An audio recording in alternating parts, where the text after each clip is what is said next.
The air in the courtroom was thick and still, like the air held in a lung too long. It carried the scent of old wood polish, aging paper, and the faint metallic temps of anxiety. Every sound was magnified in the quiet, the rustle of a turned page, the muffled cough from the back row, the squeak of a leather chair as someone shifted their weight. It was a space designed for judgment, and the walls seemed to lean in. Waiting to pass sentence, sitting alone at the plaintiff's table, was a man named Arthur. He was a figure carved from the edges of things, not the center. His frame was lean, almost gaunt, and the cheap off-the-rack suit he wore hung on him as if it belonged to someone else. His hair, once a military regulation brown, was now threaded with gray at the temples, and his face was a road map of fatigue, with lines carved deep around his eyes and mouth.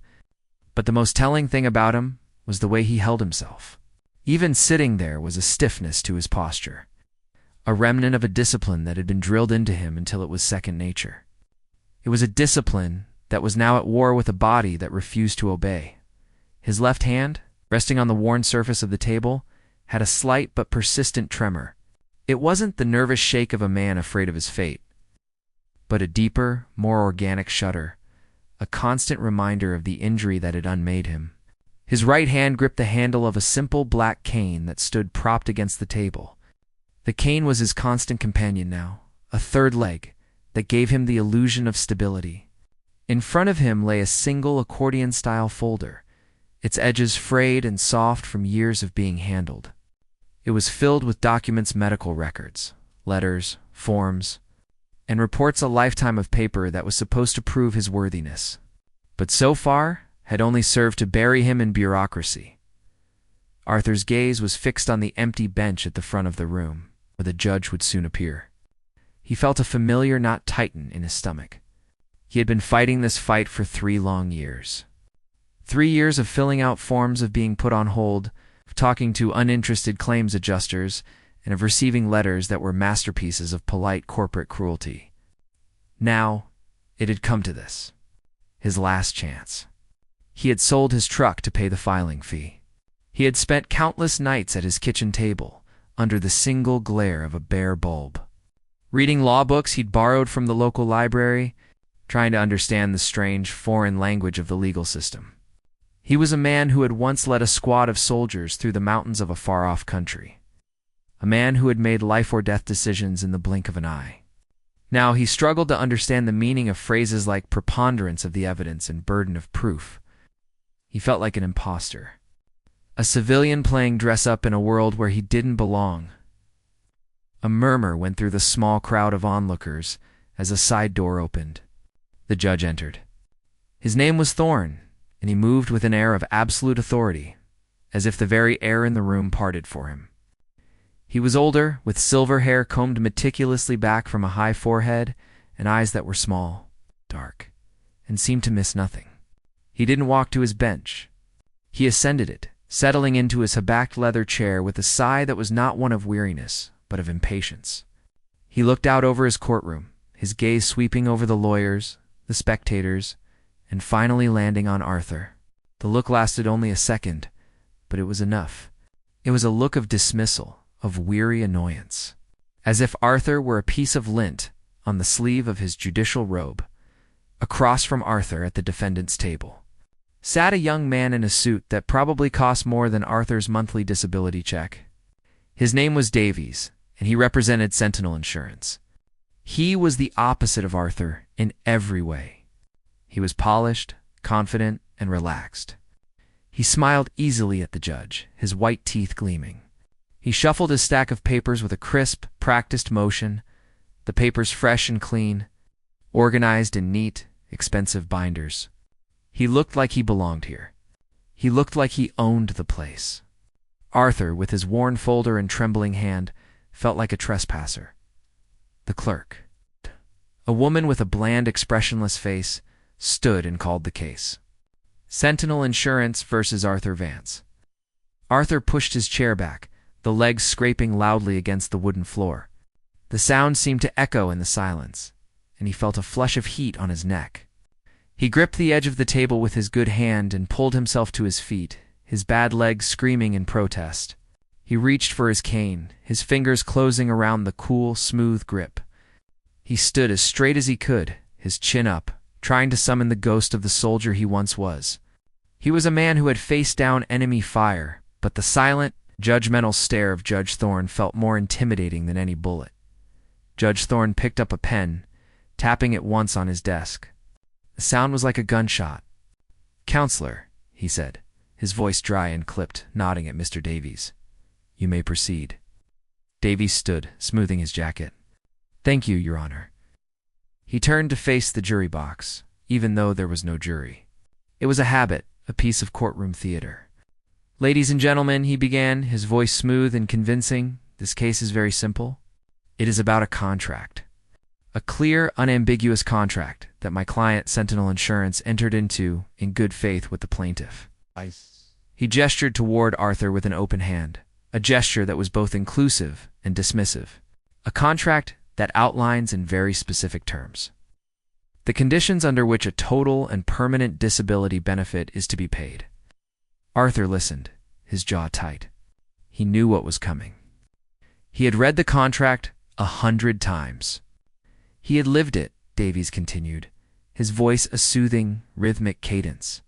The contract defines total disability as the inability to perform any occupation for which the insured is reasonably suited by education, training, or experience.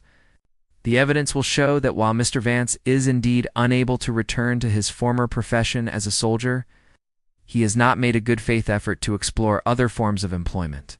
The evidence will show that he has refused vocational training, that he has not applied for jobs that are well within his physical capabilities, and that he has, in short, chosen to remain unemployed. Arthur felt a surge of anger rise in his chest. Chosen? He had not chosen this. He had not chosen the pain that shot up his leg with every step, or the tremor that made it impossible to hold a coffee cup without spilling, or the fog that sometimes settled in his brain, making it hard to remember simple things. He had not chosen the nightmares that still woke him up in a cold sweat, the ghost of a war that had ended for everyone but him. He took a half step forward. "Your Honor, I object to that," he said, his voice a little rougher than he intended. "That is not true." The courtroom went silent. All eyes turned to him. Judge Thorne stopped tapping his pen. He fixed Arthur with a cold, hard stare. "Mr. Vance," he said, his voice dripping with condescension, "you are not represented by counsel, so I will allow you some latitude. But you will not simply shout objection as if you were in a television drama. You will state the legal basis for your objection, and you will address this court, not opposing counsel. Do you understand?" Arthur swallowed hard. "Yes, Your Honor, I'm sorry. I just don't know the right words. And perhaps you should have hired a lawyer," the judge said, a hint of a sneer on his lips. "Mr. Davies, please continue." Davies gave a slight, almost imperceptible smile. "As I was saying," he continued, his voice even smoother now, "the plaintiff has failed to meet his burden of proof. He has not demonstrated that he is totally and permanently disabled under the terms of the policy. We contend that he is partially disabled, and we have offered and continue to offer a settlement that reflects that reality. A settlement, I might add, that he has repeatedly refused." Arthur stood there, feeling the blood drain from his face. He was a soldier, a man of action, but here, in this quiet, formal room, he was mute. He didn't have the fancy words, the legal phrases. He only had the truth. He had the pain, the scars, a stack of rejection letters from employers who took one look at his limp and his history and found an excuse not to hire him. But how could he explain that? How could he make them feel the grinding, daily reality of his life? He tried again. "Your Honor," he said, his voice quieter this time, more respectful. "The jobs they say I should apply for. They don't understand. My hand, it shakes. I can't type. I can't even sign my name sometimes. The vocational training they offered, it was for a job I can't physically do." Judge Thorne sighed, a long theatrical sound of exasperation. "Mr. Vance, this is not the time for a personal narrative. This is a court of law. We deal in facts and evidence, not feelings. If you have evidence to refute Mr. Davies's claims, you will present it at the appropriate time. Until then, You will remain silent. Is that clear? The word silent hung in the air. It felt like a physical blow.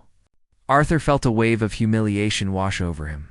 He could feel the eyes of the people in the gallery on him, a mixture of pity and judgment. He looked at Mr. Davies, who was looking back at him with an expression of cool, professional pity. He looked at the judge, who had already turned his attention back to his papers, as if Arthur were no longer in the room. He was a nuisance, an inconvenience, a problem to be managed. He slowly lowered himself back into his chair, the ache in his leg a dull, throbbing reminder of his presence. He looked down at his trembling hand resting on the worn folder. He had come here for justice. He had come here to be heard. But all he had found was a different kind of battlefield. One with rules he didn't understand and an enemy who fought with words instead of weapons. He felt a profound sense of loneliness, feeling of being utterly alone against a system that was too big, too powerful, and too indifferent to care about the truth of one man's life. The fight had gone out of him, replaced by a cold, heavy despair. He had lost. He knew it with a certainty that chilled him to the bone. The silence that followed was a heavy blanket, smothering any hope Arthur had left. He sat back down, the hard wooden chair feeling less like a piece of furniture and more like a witness stand for his own failure. His folder, once a shield of truth, now seemed like a collection of useless scraps of paper. He watched as Mr. Davies adjusted his tie, a small, confident gesture that screamed of control. The lawyer was in his element. A predator who had sensed the weakness of his prey. Judge Thorne cleared his throat, a sound that was both delicate and commanding. "Mr. Davies," he said, his voice devoid of any warmth, "the floor is yours. Let's try to move this along. I have a docket that is, unfortunately, quite full." "Of course, Your Honor," Davies replied with a smooth nod. He didn't look at Arthur. It was as if Arthur had already been removed from the equation, a problem already solved. He walked toward the center of the room, standing in the space where a jury box would be. He didn't have any notes in his hand. He didn't need them. This was his performance, and he knew every line. "Your Honor," he began, his voice calm and reasonable, kind of voice you'd trust to sell you a car or a life insurance policy. "The defense's case is not built on a lack of sympathy for Mr. Vance's situation. We are, of course, grateful for his service to our country. However, gratitude cannot be a substitute for the clear and unambiguous language of a legal contract." He paused, letting that sink in. It was a clever move, framing his argument not as an attack on a veteran, but as a defense of the law itself. "The contract," Davies continued, "specifies a total and permanent disability. The key word here, as I am sure the court is aware, is total. It does not say partial. It does not say inconvenient. It says total. The evidence we will present today will show that Mr. Vance's disability, while real, is not total. He has limitations, certainly, but he retains the ability to perform sedentary work." Arthur felt a familiar fire start to burn in his gut. Sedentary work, that was their favorite phrase. He'd heard it a dozen times in letters and on the phone. It was a word that sounded so simple, so reasonable. But for him, it was a minefield. Davies picked up a thick document from his table. "We have here the report from Dr. Alistair Finch, a leading orthopedic specialist whom Sentinel Insurance retained for an independent medical evaluation." He held the document up for the judge to see, as if the weight of the paper itself was proof of its validity. Dr. Finch examined Mr. Vance's medical records and conducted a brief in-person interview. His conclusion is clear. He states that while Mr. Vance suffers from a moderate impairment of the left, lower extremity, and a minor postural tremor in the upper extremities, these conditions do not preclude him from engaging in employment that does not require prolonged standing, walking, or manual dexterity. Arthur's heart sank. Dr. Finch, he remembered the man. A cold, impersonal doctor in a sterile office who had spent more time looking at his file than at him. The examination had lasted 10 minutes. He'd asked Arthur to bend his knee, to touch his finger to his nose, to walk a few steps. He hadn't asked about the pain that radiated up his spine when he sat for too long. or the brain fog that made it impossible to focus on a computer screen, or the fact that his minor tremor made it impossible to type more than a few words a minute without making dozens of mistakes. "Your Honor," Arthur said, pushing himself to his feet again. The effort was immense. His leg felt like a lead weight. "That report. It's not right." He didn't. Judge Thorne's pen stopped tapping. He fixed his gaze on Arthur, his eyes like chips of ice. "Mr. Vance," he said, his voice dangerously low, "I warned you. You do not simply interrupt when you feel like it. If you wish to contest this report, you will have the opportunity to do so when you are called to testify. You will not shout out objections from your seat. Is that understood?" "But he's twisting things," Arthur pleaded, his voice cracking. "He makes it sound like I'm just lazy." A flicker of something annoyance, maybe even pity, crossed the judge's face, but it was gone as quickly as it appeared. "The court is not interested in your feelings, Mr. Vance. It is interested in procedure and evidence. Sit down now." Command was absolute. Arthur felt a wave of heat wash over his face, a humiliation so deep it felt physical. He slowly sank back into his chair, the eyes of the few onlookers burning into him. He could hear a soft snicker from someone in the back row. He was a clown in this circus, and the main act was just getting started. Davies didn't even miss a beat. He gave a slight, almost apologetic shrug in the judge's direction, as if to say, "What can you do with these amateurs?" Then he continued, "As Dr. Finch's report indicates, and as the plaintiff's own lack of job applications demonstrates, there has been a failure to mitigate. A failure to make a good-faith effort to rejoin the workforce in a new capacity." He walked over to his table and picked up another stack of papers. "We have here records from the State Employment Office. They show that Mr. Vance was offered vocational retraining for a career in computer programming and data entry, a field that is, by its very nature, sedentary. He declined this offer." He looked at Arthur for the first time, a look of feigned concern on his face. "Mr. Vance, can you tell the court why you refused this opportunity to learn a new skill? A skill that would have made you employable again?" Arthur was stunned. He was on the defensive, being forced to explain his own life to a room full of people who had already made up their minds about him. He opened his mouth, but the words wouldn't come. How could he explain? How could he make them understand that the tremor in his hand wasn't just a tremor, that it was a betrayal by his own nervous system, a constant shaking reminder of the explosion that had torn his world apart, that trying to type was like trying to thread a needle in the dark during an earthquake? I tried," Arthur finally managed to say, his voice barely a whisper. "They gave me a test. I couldn't do it. My hand. It just shakes too much. The words, they get jumbled." Davies's expression was one of polite disbelief. "You couldn't do it? Mr. Vance, are you telling this court that you made no attempt to practice? To try adaptive technologies? To overcome this minor obstacle?" "It's not minor." Arthur's voice rose, fueled by a sudden surge of desperation. "You don't understand. It's not just my hand. It's my head. Sometimes I can't think straight. The pain. It makes it hard to focus. I look at a screen, and the letters just swim." Judge Thorne slammed his hand on the bench. The sound was like a thunderclap in the quiet room. "Mr. Vance, that is enough. You will confine your answers to the questions asked. You will not offer unsolicited commentary about your pain or your head. Mr. Davies, you may continue your line of questioning." Davies gave a deferential nod. "Thank you, Your Honor." He turned back to Arthur, his eyes now cold and hard. "Let's move on then. You claim you were unable to perform any work. Yet your own social media profiles show several photographs of you in the last year. One from last summer shows you fishing from a boat. Another, from the fall, shows you standing in your yard holding your small grandson. These are activities that require standing, some walking, and certainly the use of your hands. Are you telling this court that you can stand and fish, but you cannot sit at a desk?" The accusation hung in the air, thick and poisonous. It was the ultimate trap.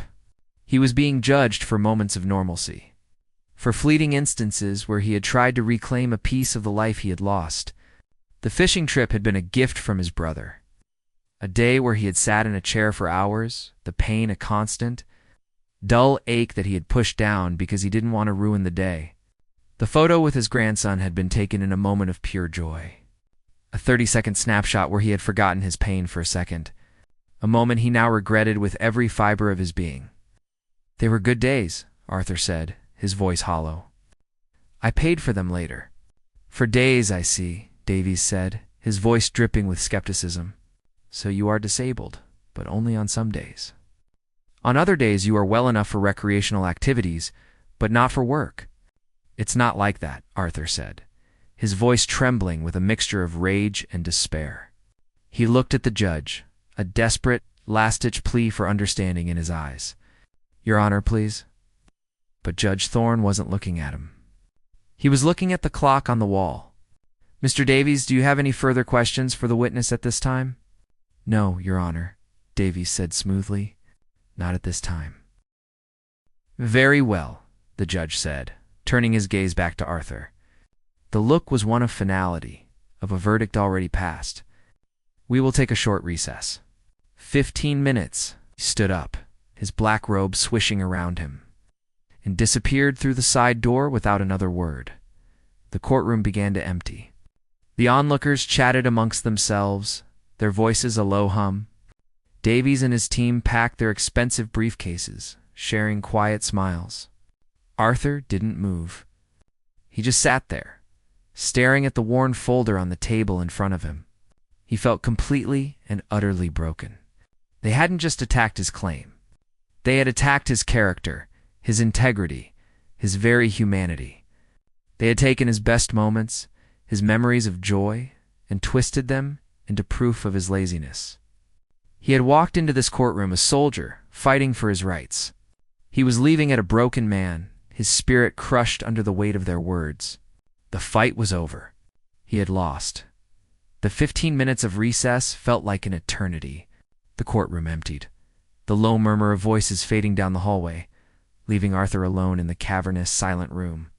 The heavy wooden door swung shut with a soft thud that echoed in the emptiness, sealing him in with his failure. He didn't move.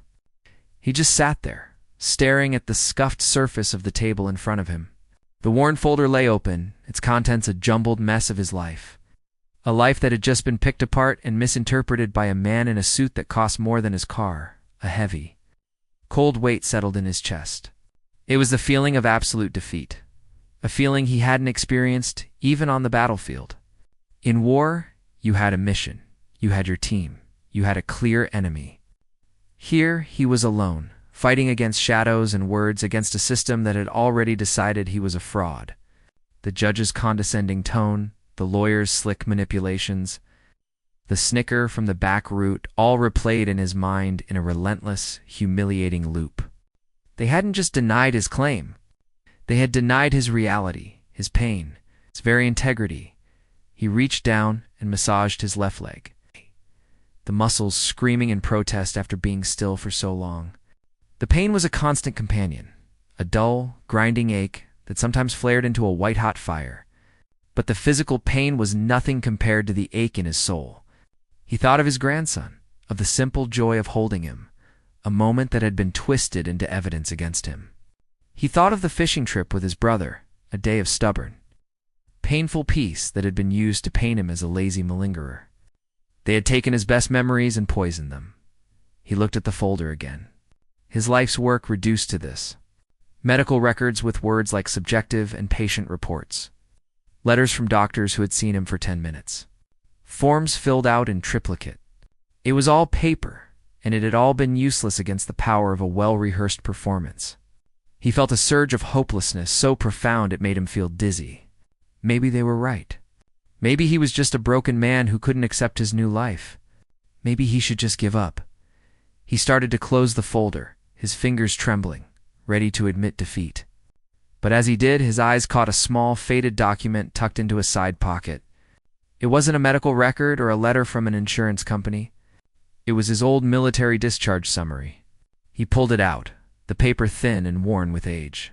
He read the words, not the official ones, but the ones he knew by heart. Honorable discharge.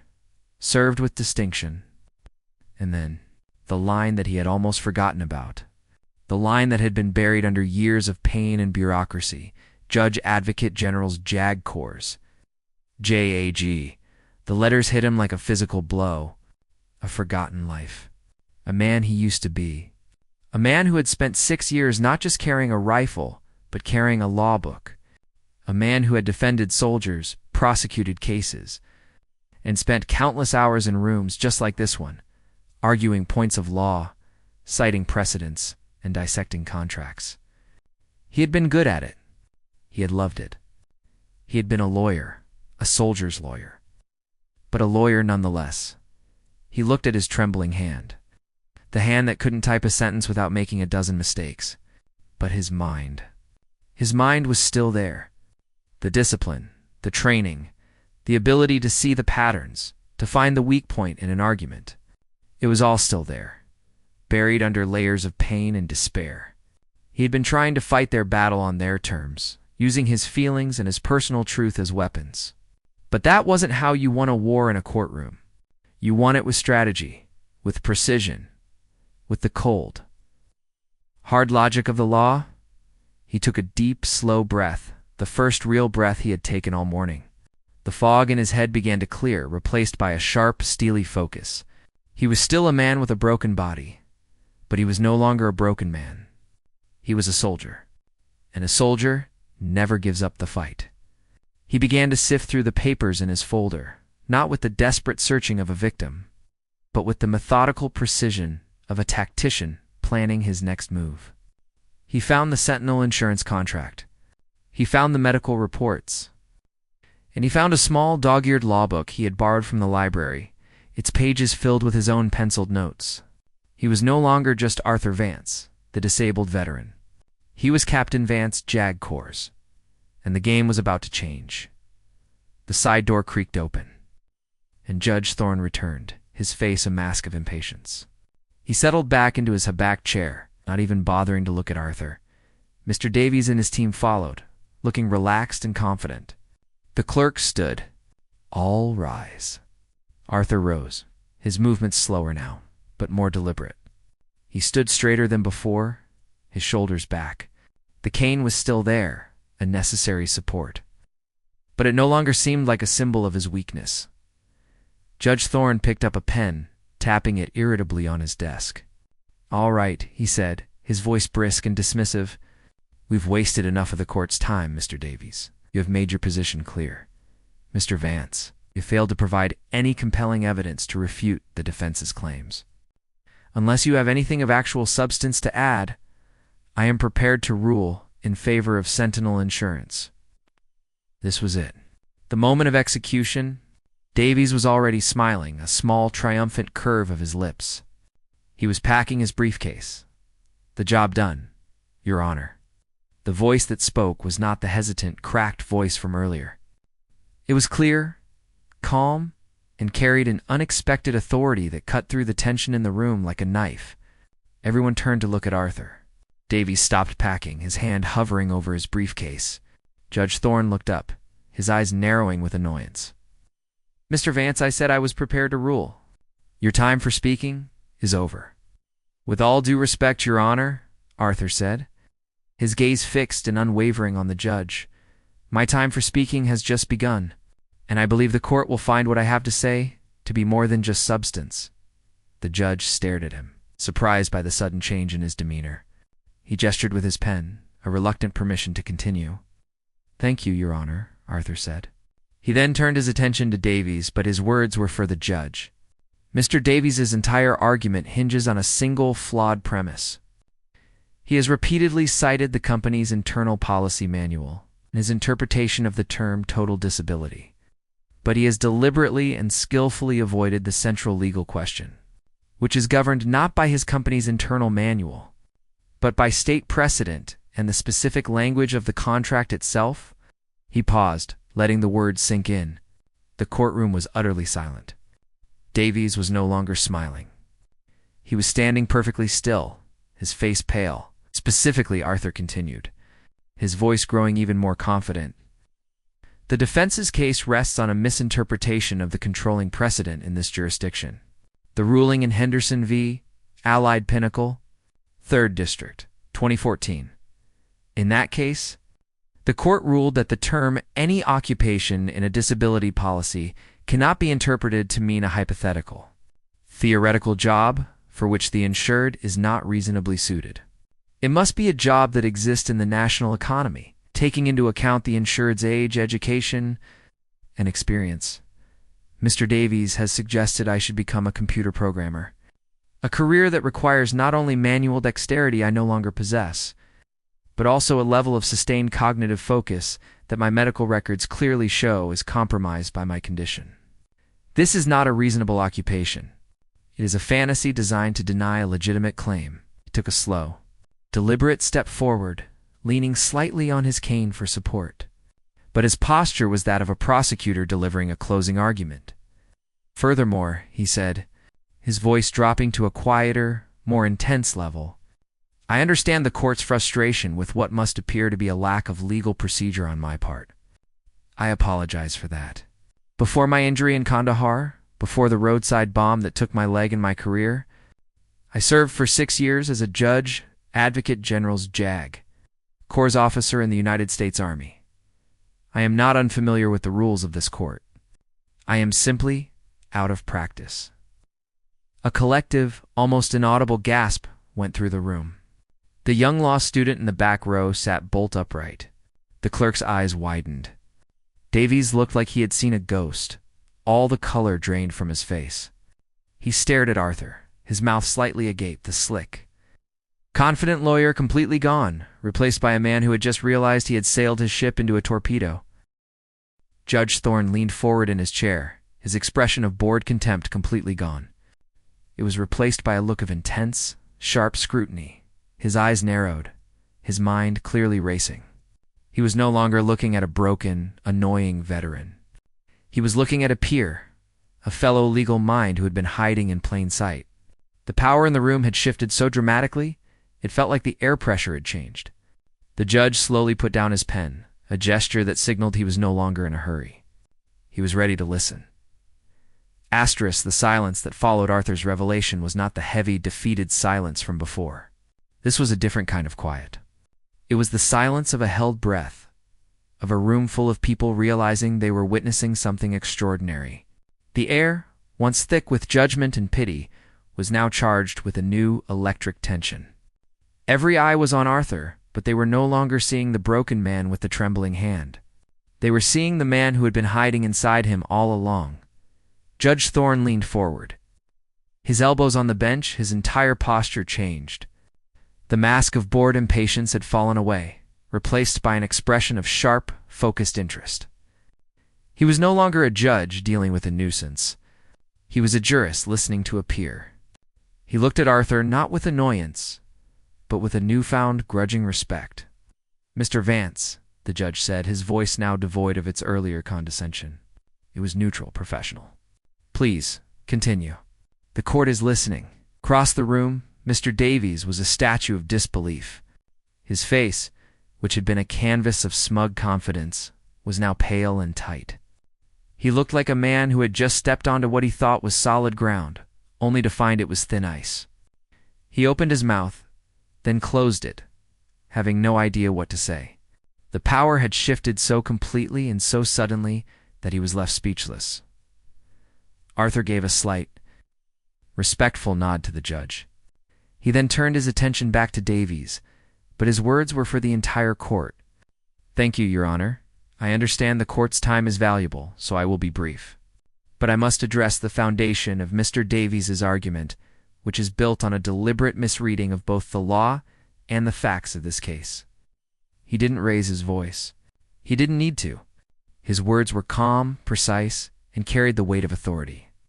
He was no longer pleading. He was dissecting. "Mr. Davies," Arthur said, his gaze locking onto the lawyer, "you have repeatedly referred to your company's internal policy manual.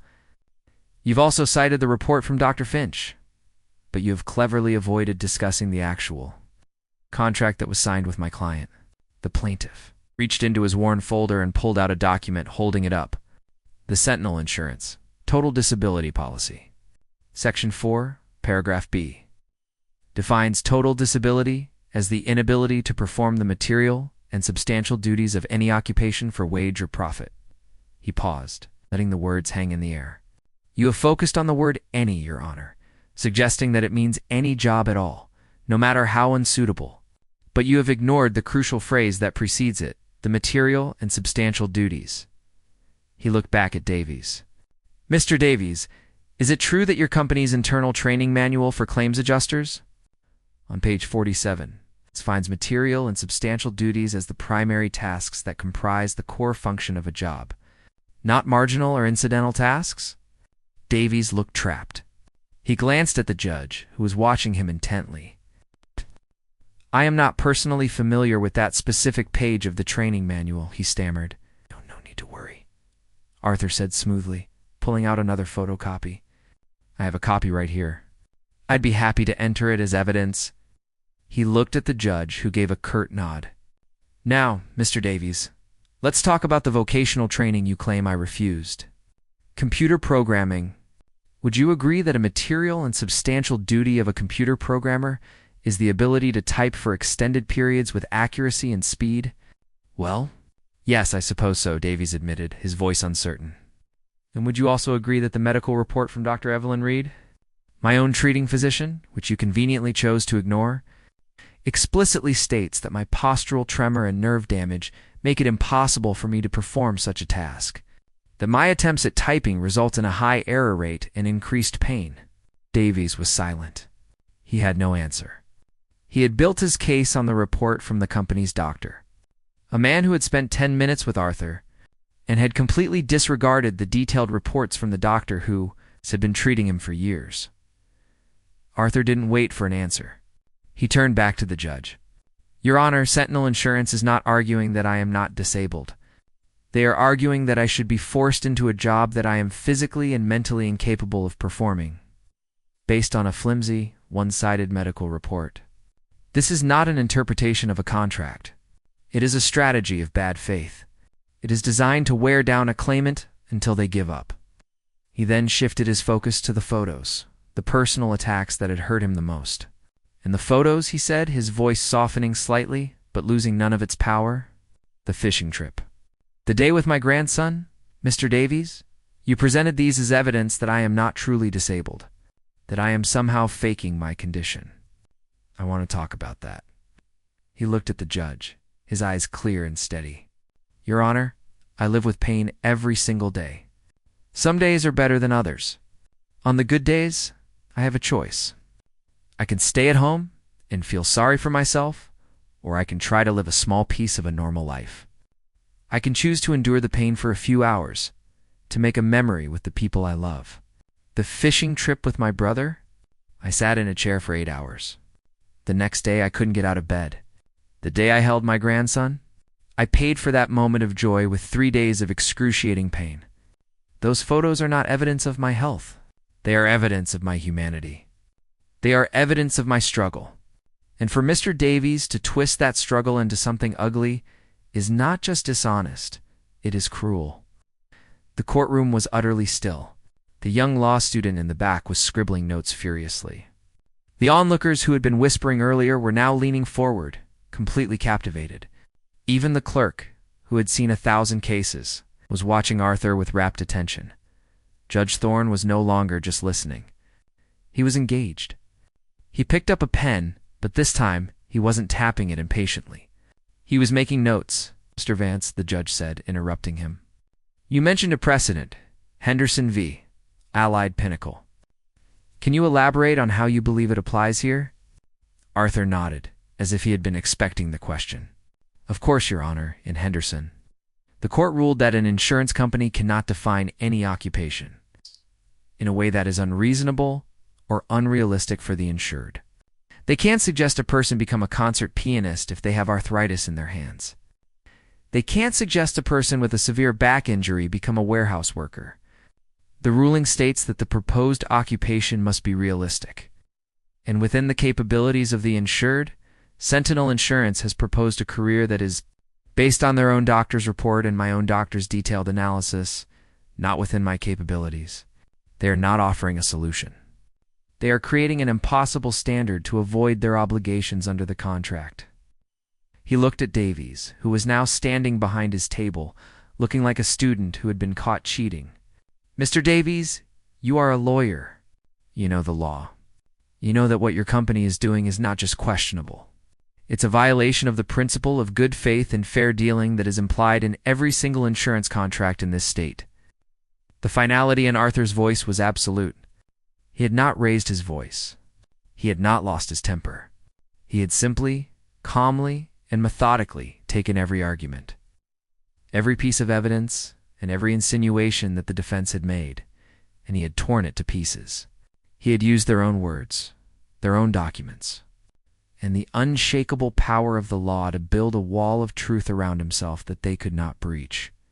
He stood there, leaning slightly on his cane, a man who had been pushed to the brink and had found not just his voice, but his entire identity.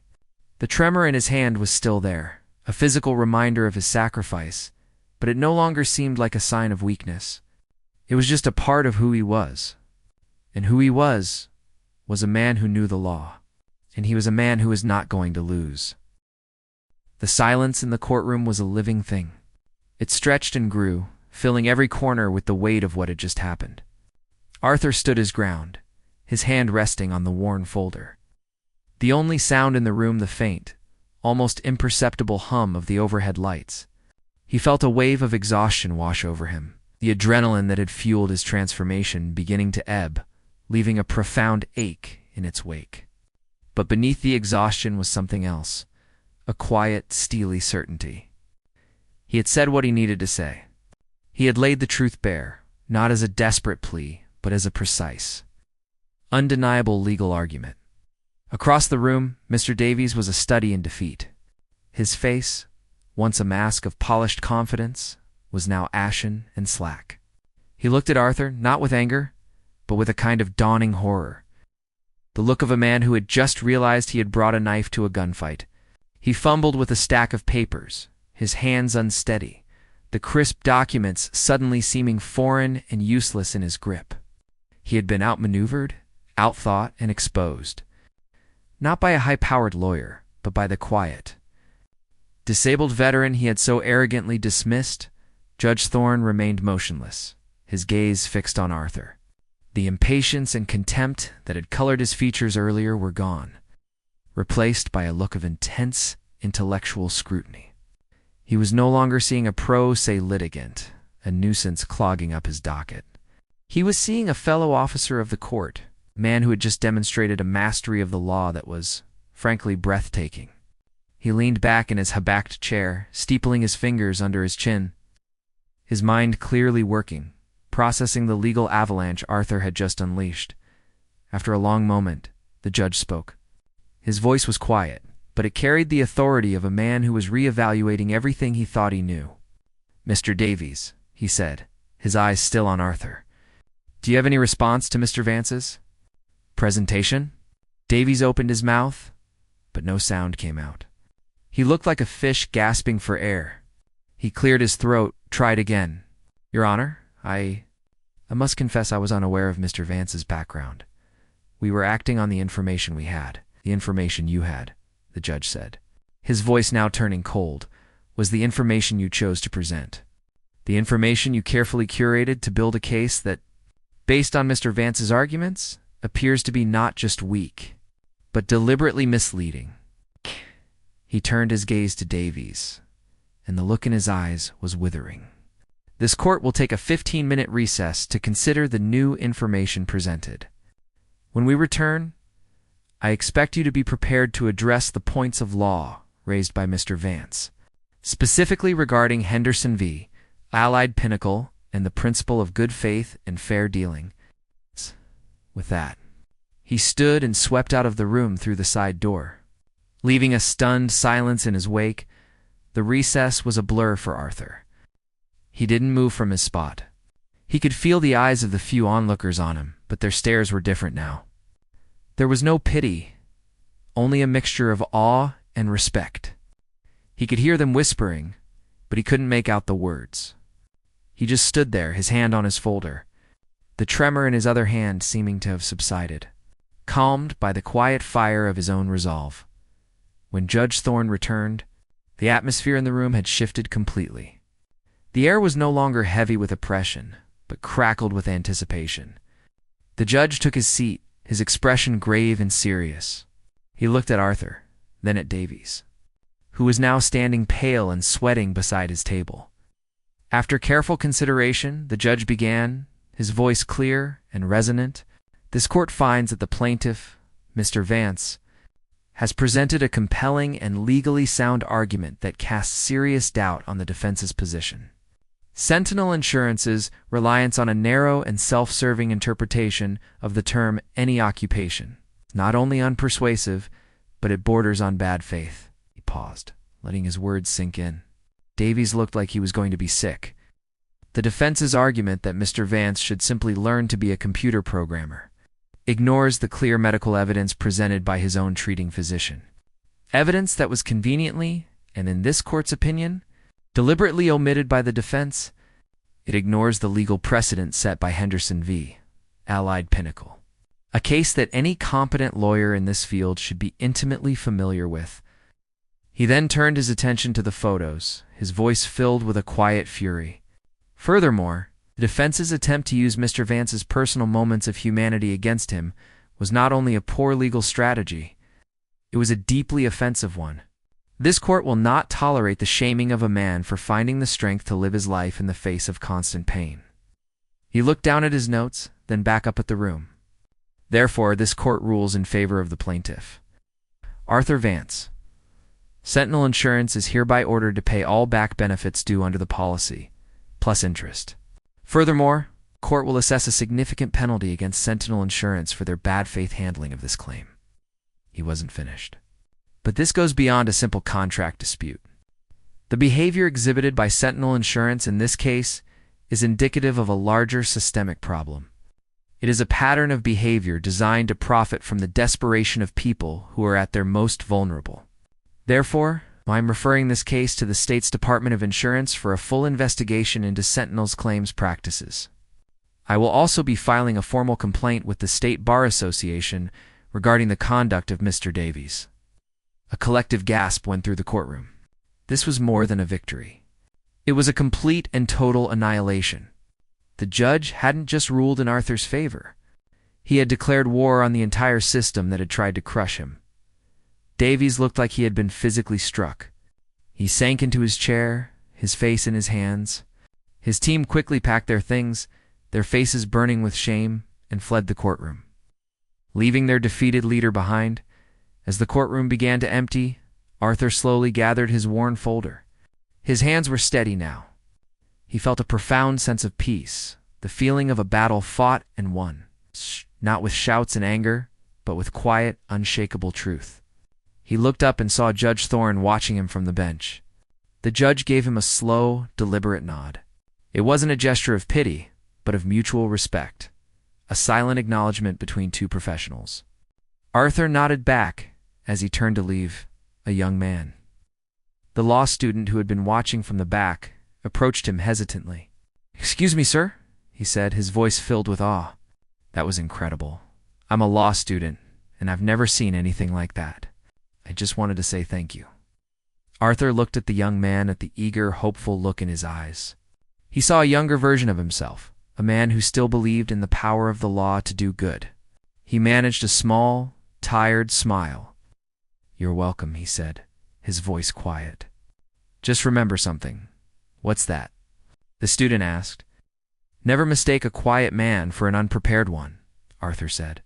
"And never, ever forget that behind every case file, there's a human being. Know your case and know the truth. That's all you need." With that, he turned and walked out of the courtroom, his limp still there, a permanent reminder of his sacrifice. But as he disappeared into the bustling crowd of the city, he was no longer just a disabled veteran. He was a man who had faced down a giant and won, not with the strength of his body, but with the power of his mind and the unyielding resilience of his spirit. He was a soldier who had fought one last battle and had finally found his way home.